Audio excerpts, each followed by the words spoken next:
Minneapolis, AP. Voters in Minneapolis were deciding Tuesday whether to replace the city's police department with a new Department of Public Safety, more than a year after George Floyd's death under the knee of a white police officer launched a movement to defund or abolish police across the country.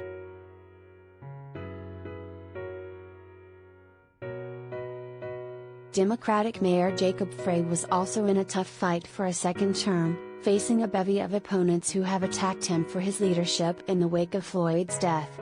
Frey opposed the policing amendment. Two of his leading challengers in the field of 17 candidates, Sheila Nezad and Kate Knuth, strongly supported the proposal.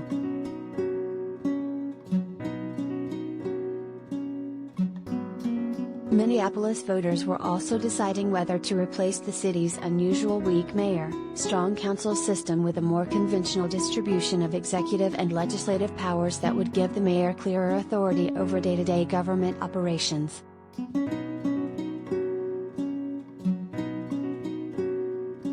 While results from the ballot questions were expected Tuesday night, the mayoral race was a question mark because the city uses ranked choice voting. If no candidate reaches 50% in the first round of counting, the winner would be determined after a tally Wednesday of second and potentially third choice votes.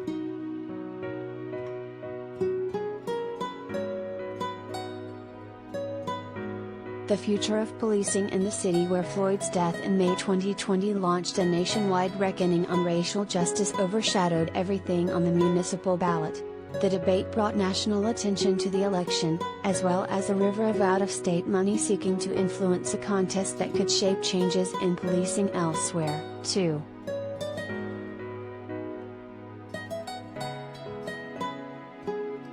The proposed amendment to the city charter would remove language that mandates that Minneapolis have a police department with a minimum number of officers based on population. It would be replaced by a new Department of Public Safety that would take a comprehensive public health approach to the delivery of functions that could include police officers if necessary, to fulfill its responsibilities for public safety.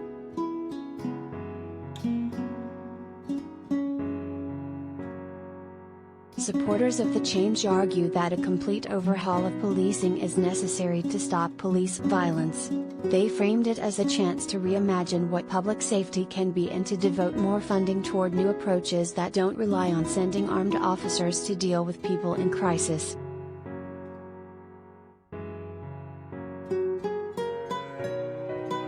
But opponents said the ballot proposal contained no concrete plan for how the new department would operate and expressed fear that it might make communities already affected by gun violence even more vulnerable to rising crime. The details, and who would lead the new agency, would be determined by the mayor and the city council.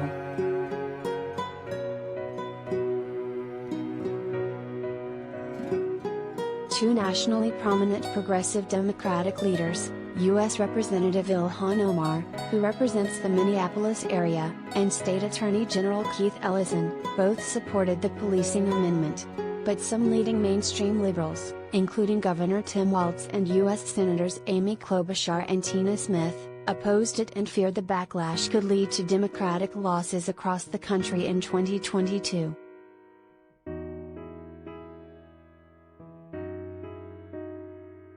Support didn't cleanly follow racial lines. Opponents included several prominent black leaders, including some who have been top voices in the police accountability movement.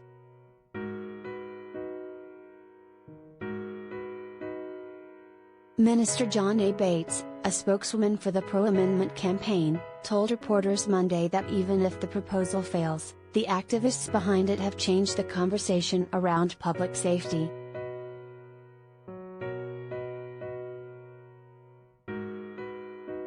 No matter what happens, the city of Minneapolis is going to have to move forward and really wrestle with what we cannot unknow, that the Minneapolis Police Department has been able to operate with impunity and has done quite a bit of harm, and the city has to take some serious steps to rectify that, Bates said.